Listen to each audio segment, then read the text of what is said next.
नमस्कार दोस्तों, स्वागत है आपका आयुर्वेदा इंडिया में। दोस्तों, आज दुनिया में इस कोरोना महामारी के चलते बहुत ही अफरा तफरी मची हुई है, हाहाकार मचा हुआ है। लोग परेशान हैं, डरे हुए हैं क्योंकि ऑक्सीजन लेवल इतना कम होता जा रहा है। लोग सांस नहीं ले पा रहे, ठीक से उन्हें ऑक्सीजन नहीं मिल पा रही है और तड़प तड़प कर लोग अपनी जान तक गंवा रहे हैं और सब डरे हुए हैं कि उन्हें कोरोना तो नहीं हो जाएगा। तो ऐसे में आप खुद ही अपने घर पर रह के कुछ उपाय कर सकते हैं जिससे कि आप अपने ऑक्सीजन लेवल को बढ़ा सकते हैं। तो आज हम वही आपको बताने वाले हैं कि कैसे आपको ये करना है। लेकिन उससे पहले यदि चैनल पर नए हैं तो चैनल को सब्सक्राइब कीजिए, लाइक कीजिए, शेयर कीजिए और बेल आइकन को ज़रूर क्लिक कीजिएगा नए वीडियोस के नोटिफिकेशन के लिए। दोस्तों, जो भी कोविड पेशेंट हैं जो कि घर पर रहकर ही अपना इलाज कर रहे हैं वो, और या चाहे जो हेल्दी लोग भी हैं, तो वो इन उपायों को कर सकते हैं और अपने घर में बच्चों से लेकर जो बुज़ुर्ग हैं उन तक की सेहत को सही कर सकते हैं। जी हाँ दोस्तों, इसके लिए आपको क्या करना है, आपका जो फेफड़े और रेस्पिरेटरी सिस्टम है उसको हेल्दी रखना, मजबूत रखना बहुत ज़रूरी है, जिससे कि उसमें ताकत आएगी और पहले से ज़्यादा आप गहरी सांस ले पाएंगे, जो आज हम उपाय बताएंगे। अगर आप ये करते हैं तो इसमें सबसे पहला उपाय जो है आजकल बहुत चल रहा है, डॉक्टर भी इसे प्रेफर कर रहे हैं, ये है अवेक प्रोनिंग टेक्निक।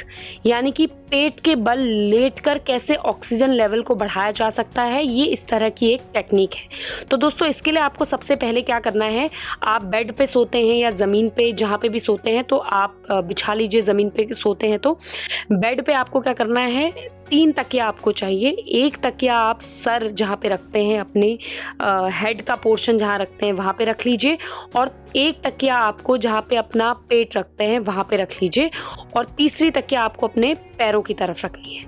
अब दोस्तों, आप इन तकियाओं पे उल्टा लेट जाइए और ध्यान रखिए कि जो बीच वाली तकिया है वो आपके पेट में नहीं लगनी चाहिए, क्योंकि पेट से आप जब सांस लेते हो तो बाधा नहीं आनी चाहिए, तो वो आपकी कमर से नीचे वाले हिस्से में होनी चाहिए और बाकी की तकिया एक सर की तरफ और एक पैर की तरफ होनी चाहिए। उल्टा लेटे रहिए और आपके दोनों हाथ आप चाहें तो नीचे की तरफ रख सकते हैं बेड के, या चाहें तो दोनों ऊपर की तरफ रख सकते हैं। और अगर आप चाहें तो अपने दोनों हाथों को आप अपने सर के ऊपर भी रख सकते हैं, या फिर एक हाथ नीचे और एक हाथ ऊपर करके भी आप लेटे रह सकते हैं। तो ऐसी पोजीशन में दोस्तों आपको आधे घंटे तक भी अगर आप लेटते हैं तो जो आपका ऑक्सीजन लेवल मान लीजिए 82% भी हो रहा है तो वो एकदम से आधे घंटे में ही इंक्रीज हो जाता है, 95-94 तक चला जाता है। आप ऑक्सीमीटर पे चेक कर सकते हैं आसानी से उसी वक्त। तो ऐसा आप 2 घंटे तक कर सकते हैं।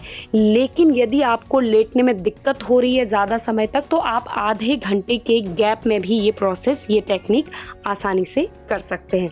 और जब आप दोस्तों थक जाएं तो सीधे हाथ पर करवट लेकर आप सो सकते हैं और ऐसा ही फिर आपको लेफ्ट हैंड साइड करना है। लेफ्ट हैंड साइड आप करवट लेकर थोड़ी देर लेटे रहिए, इससे भी ऑक्सीजन लेवल जो है इंक्रीज होता है। तो बहुत आजमाया हुआ तरीका है, बहुत ज़्यादा लोग आजकल इसका इस्तेमाल कर रहे हैं। तो ये आसान सा तरीका है, ये आपको ये जो टेक्निक है इस्तेमाल करेंगे तो घर पे ही आप अपना ऑक्सीजन लेवल बढ़ा सकते हैं।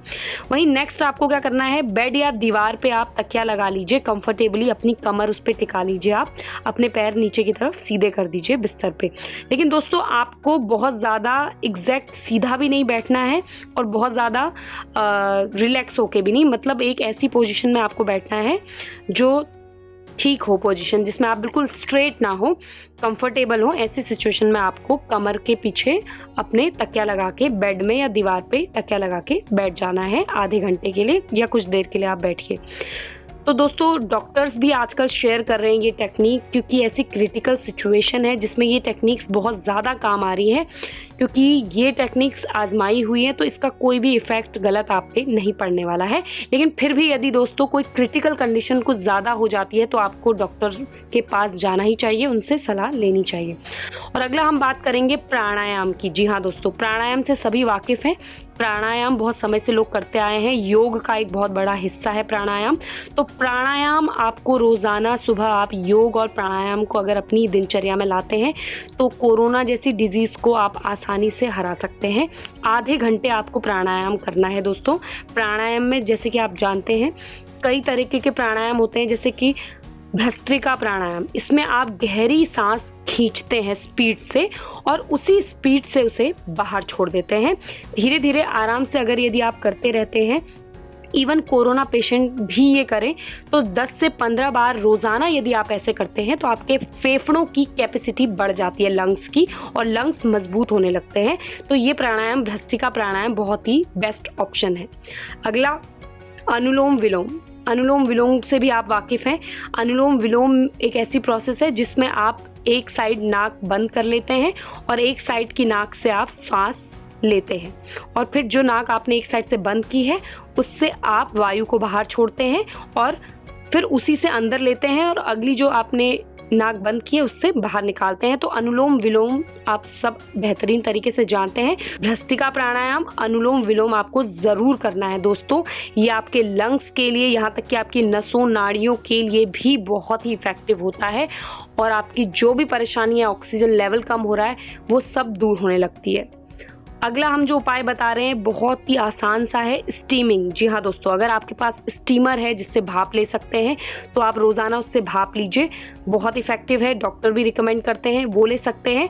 नहीं तो अगर आपके पास ये सब नहीं है तो आप एक पैन में 1 गिलास पानी डाल दीजिए और उसमें आपको आधा चम्मच अजवाइन डालिए और 1 चुटकी हल्दी पाउडर।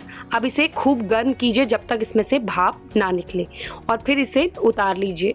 उसके बाद आपको क्या करना है कि अपने सर में एक टॉवल रखना है और जो भी पैन आपने लिया है उसकी तरफ आपको झुकना है और अपनी नाक से और मुंह से आपको सांस लेनी है, यानी कि वो भाप आपको अंदर लेनी है। लेकिन याद रहे कि आप आंखें बंद करके लें तो ये ज़्यादा बेहतर होता है। और अगर आप नाक व मुंह से लेते हैं तो ये गले तक भी आपके जाता है और सारा कोरोना का जो भी इफ़ेक्ट है, वायरस का जो भी प्रभाव है, वो सब खत्म होने लगता है। तो स्टीमिंग आपको अपनी दिनचर्या में ज़रूर शामिल करनी है। अब जानते हैं कुछ घरेलू उपाय जिससे आप इसको दूर कर सकते हैं। तो उसके लिए आपको क्या करना है, एक सूती कपड़ा लेना है, एक रुमाल हो सकता है साफ सुथरा, उसमें आपको 5 लौंग डालनी है और 2 हरी इलायची थोड़ा सा तोड़कर डालना है ताकि उसका फ्रेग्रेंस आपको आए।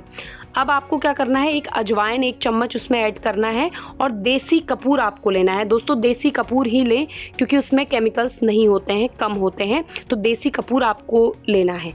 देसी कपूर आपको 2 से 3 टुकड़े लेने हैं और इसकी एक पोटली बना के तैयार कर लीजिए और इसे अब आप सूंघिए, आपकी नाक के जरिए से सूंघिए। हर आधे घंटे में अगर आप इसे सूंघते हैं, इसे डीप ब्रीदिंग में ये बहुत अच्छा और आजमाया हुआ तरीका है। तो आप ब्रीथ करते हैं तो आपकी सांस के ज़रिए जब ये फ्रेगनेंस अंदर जाती है इन सब की, तो ये वर्क करता है और आपकी सांस लेने की प्रॉब्लम दूर होती है। आपको सर्दी, जुकाम, कफ, नाक बंद की शिकायत, यहाँ तक कि साइनस की प्रॉब्लम में भी ये बहुत इफ़ेक्टिव है। आयुर्वेदिक डॉक्टर द्वारा आजमाया गया ये तरीका है। तो आप ये पोटली बना के हर वक्त अपने पास कोरोना जैसे काल में रख सकते हैं। वहीं हम बात करेंगे खान पान कैसा होना चाहिए। तो दोस्तों खाना आपको ज़्यादा से ज़्यादा इस समय में आयरन युक्त चीज़ें आपको खानी है, जैसे कि हरी पत्तेदार सब्जियां जिनमें फाइबर भी होता है, चौलाई की सब्ज़ी, पालक, इन सब से आपको भरपूर मात्रा में आयरन मिलता है। वहीं बीज आपको खाने, अलसी, तिल, कद्दू, सूरजमुखी के बीज, तो ये कुछ बीज हैं जो आपको खाने हैं। 2 से 3 चम्मच आप दिन भर में ले सकते हैं। वहीं तरह तरह के जो अनाज हैं जैसे गेहूं, जौ, बाजरा, ये सब आप लेंगे तो इससे भी आपको भरपूर मात्रा में आयरन मिलता है। दालें यदि आप खाते हैं, उनका सूप पीते हैं तो इससे आपको बहुत ज़्यादा प्रोटीन मिलता है। तो जिंक की टैबलेट आजकल कोरोना पेशेंट को देते हैं, तो ये सब दालें अगर आप खाते हैं तो इसकी भी कमी पूरी हो जाती है। वहीं हरी फली वाली सब्जियां जैसे बीन्स वगैरह, वो यदि आप खाते हैं तो इससे भी भरपूर मात्रा में आपको आयरन भी मिलता है और विटामिन बी कॉम्प्लेक्स भी आपको भरपूर मात्रा में मिलता है। लेकिन दोस्तों ये जो आयरन है, एक बात ध्यान रखिए कि विटामिन सी से भरपूर चीज़ें यदि आप नहीं खाते तो आयरन आपके शरीर में वेस्ट जाता है, क्योंकि विटामिन सी के होने से ही ये बहुत अच्छे से वर्क करता है आयरन आपके शरीर में। तो आप नींबू, संतरा, टमाटर आदि जो भी खट्टे फल और सब्जियां हैं ये खाइए, इससे आपके शरीर में आयरन बहुत अच्छे से एब्जॉर्ब होता है, बहुत अच्छे से वर्क करता है।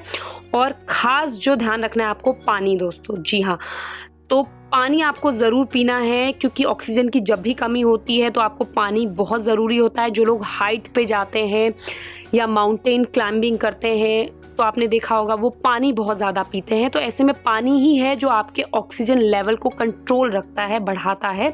तो ऐसे में आपको दिन भर में 10 ग्लास पानी ज़रूर पीना चाहिए। अगर आप हल्का गर्म पानी पीते हैं तो ये आपके फेफड़ों के लिए बहुत ही अच्छा होता है। तो आपको ये 10 ग्लास पानी ज़रूर पीना है। इससे आपकी सारी बीमारियां दूर हो जाएंगी और कोरोना जैसी महामारी को आप आसानी से हरा सकते हैं घर पे ही दोस्तों। तो ये कुछ तरीके हैं, आप इसे ज़रूर आजमाएं और ज़रूर लोगों को भी ये शेयर कीजिए ताकि सब लोगों तक ये महत्वपूर्ण जानकारी पहुंच सके। और ऐसे ही जुड़े रहिए अपने चैनल आयुर्वेदा इंडिया के साथ। स्वस्थ रहें, मस्त रहें।